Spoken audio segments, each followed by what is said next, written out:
Plus two class के अंदर solid state के अंदर हमने बेटा पीछे डिस्कस किया था वॉइड्स के बारे में। ठीक है, हमने बताया था कि एक सिंपल जो कोई भी हमारा जो स्ट्रक्चर होता है, सीसीपी लगा दीजिए, एचसीपी लगा दीजिए, उसके अंदर क्या है, हमने दो प्रकार के वॉइड्स बनाए थे, एक ऑक्टाहेड्रल वॉइड्स और एक हमने क्या बनाया था, टेट्राहेड्रल वॉइड्स।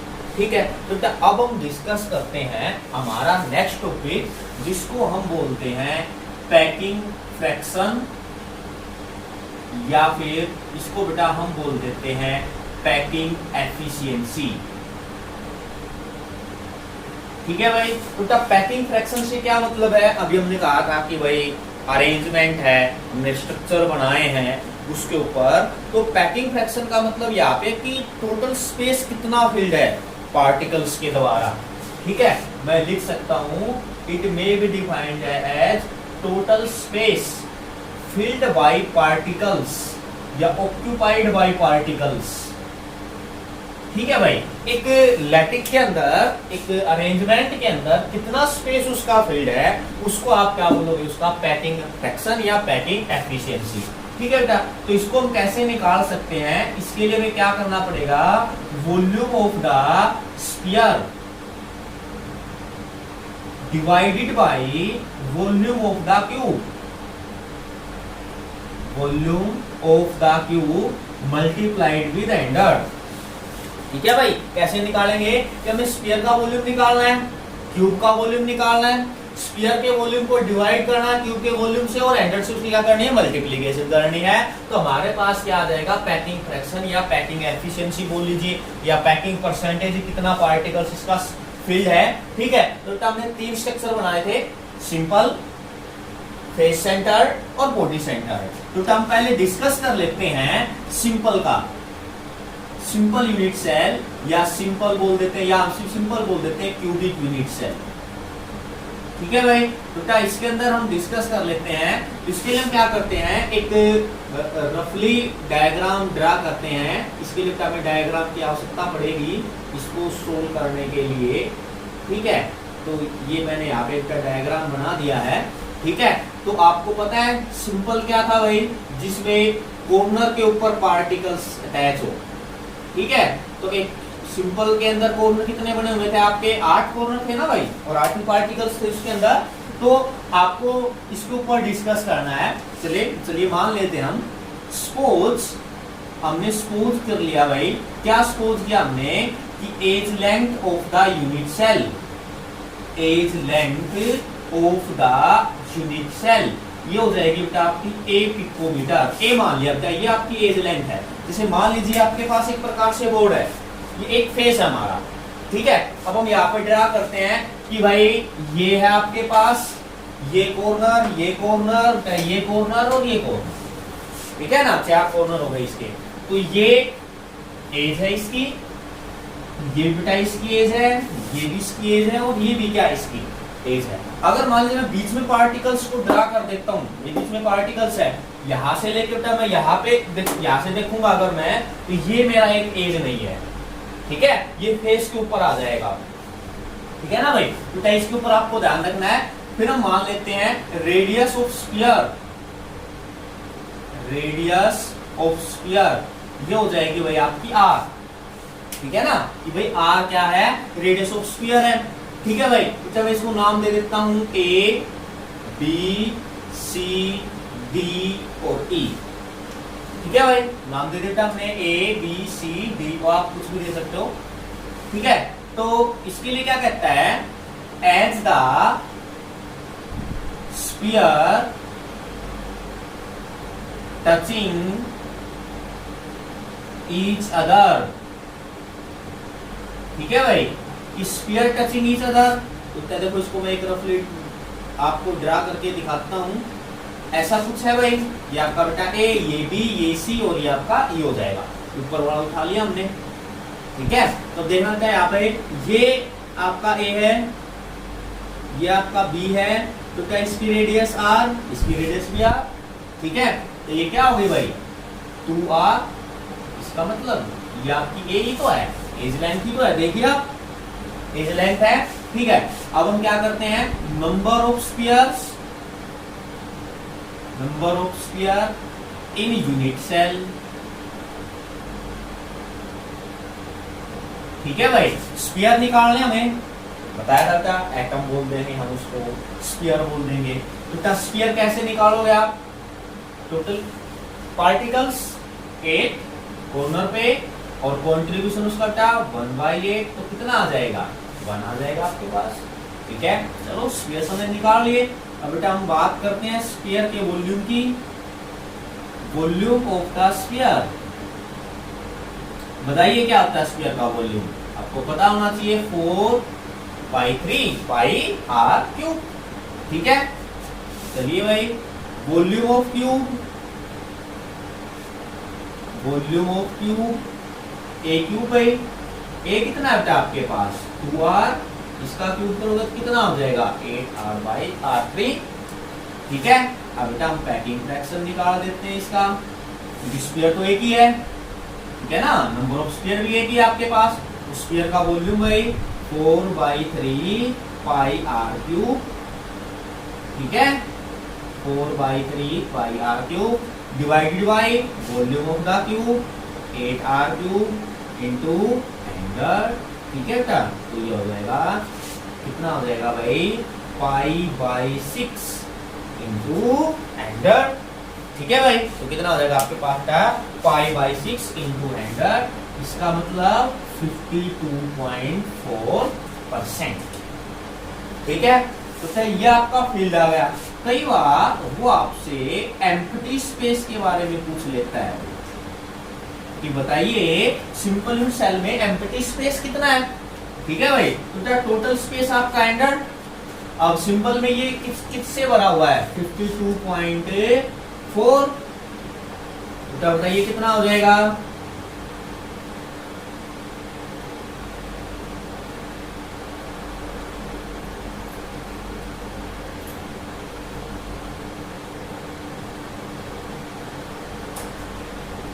तो 48.6%।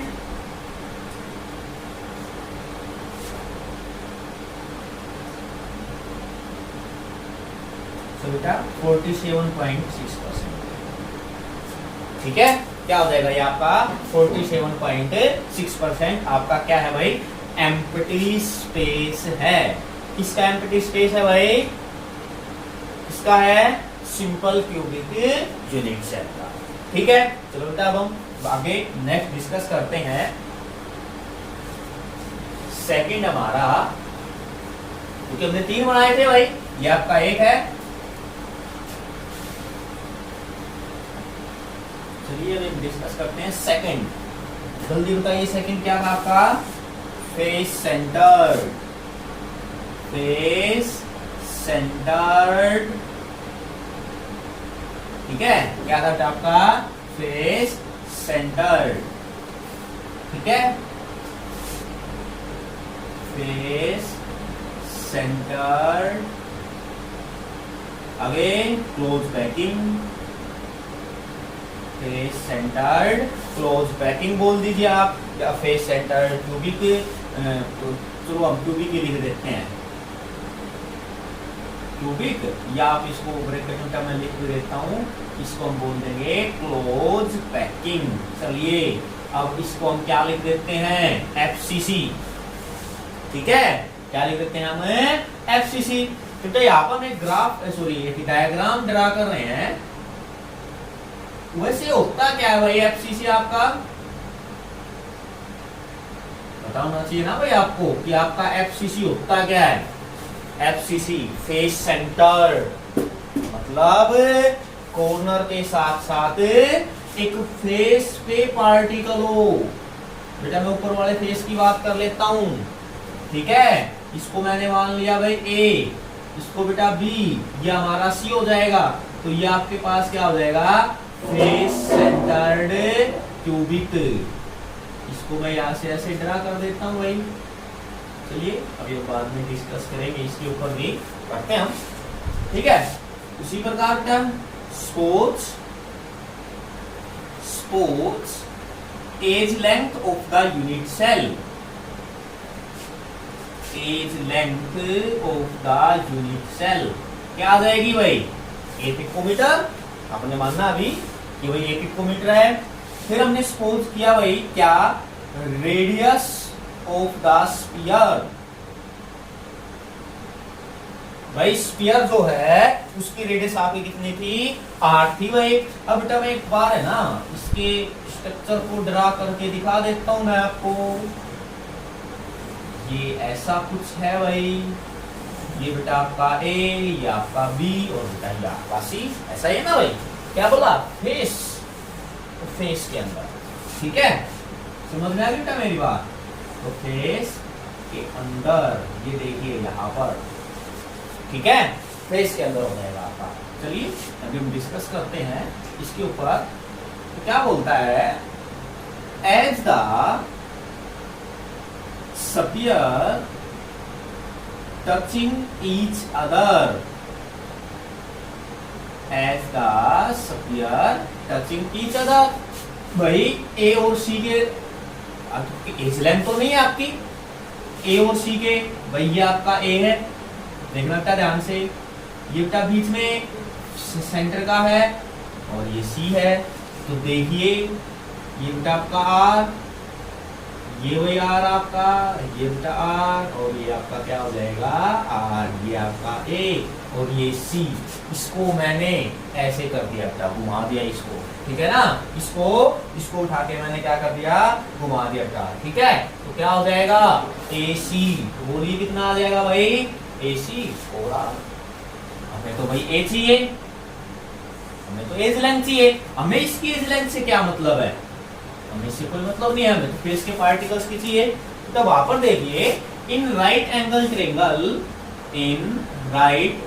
ट्रायंगल ABC, भाई ABC के अंदर राइट एंगल ट्रायंगल में क्या होता है पता आपको, AC square is equal to AB square plus BC square भाई, ठीक है। तो यहां से हम AC निकाल लेते हैं, रूट हो जाएगा AB स्क्वायर और प्लस BC स्क्वायर, ठीक है भाई। तो हमने क्या किया, AC निकाल लिया, क्या हो गया AB square plus BC square.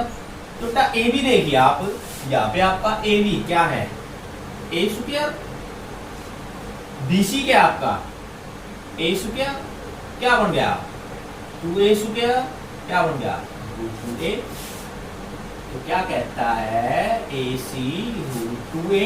अगर मैं इसको 1 मान लेता हूँ, इसको मैं सेकेंड मान लेता हूँ, ठीक है। तो दोनों इक्वेशन अगर आप कंबाइन करोगे, combining equation first and second, तो क्या हुआ आपका, अगर ये साइड इक्वल तो ये साइड भी इक्वल होनी चाहिए, root 2A is equal to 4R, ठीक है। तो बेटा ए क्या आ जाएगा 4R बाई रूट 2, ठीक है भाई, क्या आ जाएगा बेटा A is equal to 4 by root 2, ठीक है। चलिए अब हम डिस्कस करते हैं number of sphere per unit cell. चलिए भाई नंबर ऑफ स्फीयर निकालिए। तो क्या है, कॉर्नर पे तो 8 और बेटा फेस पे 6, फेस बताया था ना 1 2 3 4 5 6 फेस, ठीक है। तो क्या हुआ 1/8 इंटू 1/2 3, ये बेटा 1 आ गया, कितना हो गया आपका 4। तो volume of the sphere, volume of the sphere, ठीक है भाई। स्फीयर का वॉल्यूम कितना होता है 4/3 पाई आर क्यूब। तो वॉल्यूम ऑफ द 4 स्फीयर, भाई 4 स्फीयर आपके पास क्या हो जाएगा 16/3 पाई आर क्यूब, ठीक है बेटा। तो volume of the cube, volume of the cube क्या हुआ A3, तो A क्या होगा भाई 4R बाई रूट, इसकी थ्राइस देखिए क्या हुआ 64R क्यूब 2√2। हमारा फॉर्मूला भाई क्या बताया था formula, volume of the sphere क्या हो जाएगा भाई 16/3 pi r cube divided by into 2√2। कर दीजिए, ठीक है। पाई आर क्यू से pi r cube cancel out, ठीक है ना भाई। अगर इसको आप सोल्व करना चाहते हो तो आप कर सकते हो, ठीक है। इतना ही छोड़ दीजिए बेटा, root 2 pi upon 6 into standard, ठीक है भाई। तो ये हो जाएगा। तो बेटा इसका परसेंटेज कितनी आ जाएगी आपके पास, 74, ठीक है। तो बेटा ये आपका किसके बारे में है, face centred cubic close packing के बारे में है। एज लेंथ बेटा हमने मान ली, ए पिकोमीटर है, रेडियस हमने मान ली, स्फीयर टचिंग ईच अदर हमने मान लिया। और बेटा इस प्रकार आप क्या निकाल सकते हो, तो बेटा इसका एम्प्टी स्पेस आप निकाल के देखना कितना आता है, ठीक है। अब बेटा हमारा लास्ट जो है आपके पास वो क्या है बेटा, body centred cubic close packing, ठीक है। क्या है भाई, body centred cubic close packing, body centred cubic close packing, direct मैं लिख देता हूँ बीसीसी। बेटा सिंपल सी बात है, मैं डायग्राम को बेटा रब नहीं कर रहा हूँ, यही से समझा रहा हूँ मैं आपको। बॉडी के सेंटर में तो बेटा ऐसा कुछ होगा, बॉडी के सेंटर में ये आपका डी है। अब बेटा हमें ये चाहिए है ऐसा कुछ, ठीक है बेटा। तो उसी प्रकार, ठीक है। स्पोर्ट्स बेटा हम सपोज कर लेते हैं edge length of unit cell, बोली कितनी हुई, ए पिकोमीटर, ठीक है बेटा। तो radius of the sphere, sphere जो है उसकी रेडियस भी आपके पास आ रहा है, ठीक है। अब कहता है as the sphere touching each other AD, क्योंकि बेटा क्या कहता है कि मान लीजिए बॉडी के सेंटर में, या आपकी बॉडी है, बॉडी के सेंटर में पार्टिकल्स है, तो ऐसे आएगा, ठीक है। एक इस तरफ वाला कॉर्नर और एक इसके इस तरफ वाला कॉर्नर, ठीक है भाई। तो बेटा ये AD आ जाएगा उसी प्रकार जैसे आपने बनाया था, देखिए ध्यान से। A ये बेटा पार्टिकल आ गया आपका, और ये आ गया आपका D, तो क्या हो जाएगा R ये R और बेटा ये R, इसका मतलब क्या हुआ भाई, 4R, ठीक है। अब AD तो आपके पास A नहीं है, आपको A चाहिए, तो आपको क्या करना पड़ेगा, इन ट्रायंगल ADC, देखिए ध्यान से, इन राइट एंगल ट्रायंगल ADC। तो आपको दिखाई, आपकी सोच होगी राइट एंगल ट्रायंगल नहीं बनाया है, तो 3D के अंदर स्ट्रक्चर इसलिए आपको दिखाई नहीं दे रहा है, यहाँ पे बोर्ड 2D के अंदर है। तो in right angle triangle AD, Pythagoras theorem लगाइए अपनी, AD square is equal to AC square plus AD square, sorry बेटा AC square plus CD square. यहाँ से बेटा आप AD निकालिए, आपने निकाल लिया है, AC square plus CD square. अब देखिए ध्यान से, आपके पास CD तो A है, क्या आपके पास AC है, नहीं है भाई। तो किसमें जाएंगे, इन फेस डायगोनल, इन फेस डायगोनल, ठीक है। तो क्या फेस डायगोनल में पीछे हमने किया था इन राइट एंगल ट्रायंगल ABC, देखिए आपने किया था क्या पीछे, दोबारा उसी प्रकार हम इसको कर देंगे, ठीक है। तो जब मैं यहाँ पे लिख देता हूँ AC square is equal to AB square plus BC square, ठीक है। तो ये क्या आ जाएगा, root AB square plus BC square. ये आपने निकाला था अभी पीछे जो आपकी टर्म थी A square plus A square plus A square, क्या आ जाएगा था ये, रूट 2A।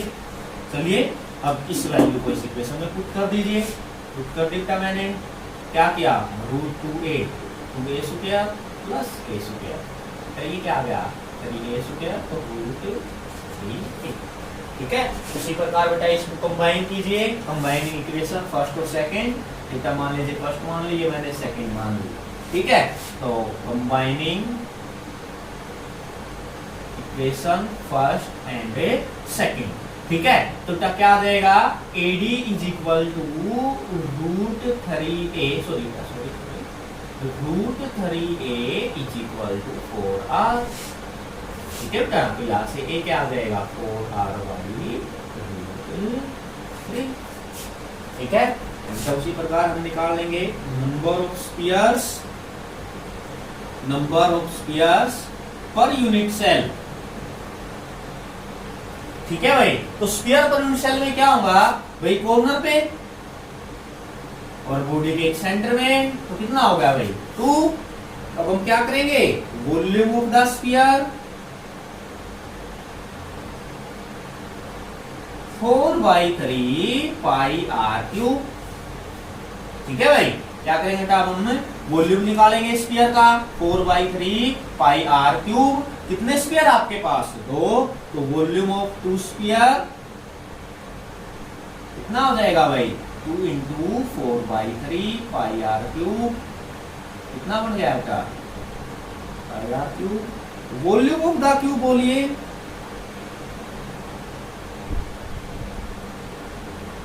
ए क्यूब, ए क्या भाई आपके पास, ये रहा आपका ए 4r/√3, इसका क्यूब भाई, ठीक है, तो कितना बन जाएगा 3√3, ठीक है।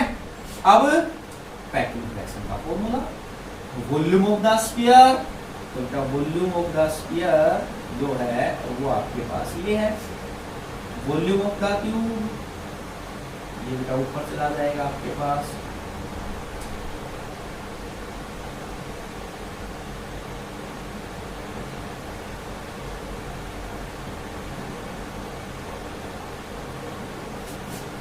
ठीक है भाई। तो ये आ जाएगा आपका π/8 × एंगल, ठीक है भाई, क्या आ जाएगा बेटा π/8 × एंगल 68%। तो इसका मतलब, अब बेटा मैं एक बार यहाँ पर आपको लिख के दिखा देता हूं, स्ट्रक्चर, या मैं ये लिख देता हूं क्रिस्टल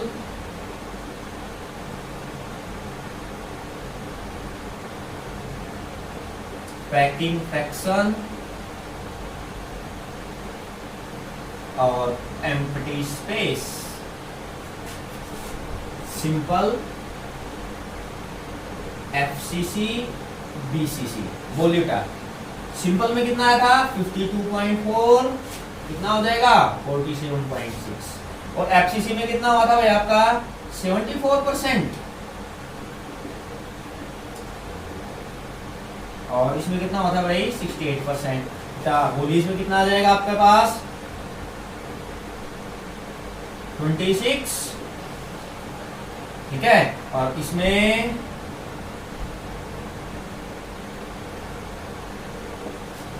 ठीक है, तो ये आपको ध्यान में रखना है, ठीक है। क्या कि सिंपल में पैकिंग फ्रैक्शन ये है, फेस में इतना है, बीसीसी में इतना है, तो बेटा वो आपसे एम्प्टी स्पेस के बारे में पूछ सकता है, इसमें कितना एम्प्टी स्पेस होगा, ठीक है बेटा। तो एक बार इनको आप इनका डेरिवेशन करके देखिए, ठीक है, एक दो बार आपको समझ में आ जाएगा बेटा। आप इसको अगर आप ध्यान से करोगे तो आपको बात समझ में आ जाएगी, ठीक है। बेटा ये आज आपके लिए आपका टॉपिक था, बाकी जो नया टॉपिक है वो हम नेक्स्ट क्लास के अंदर डिस्कस करेंगे।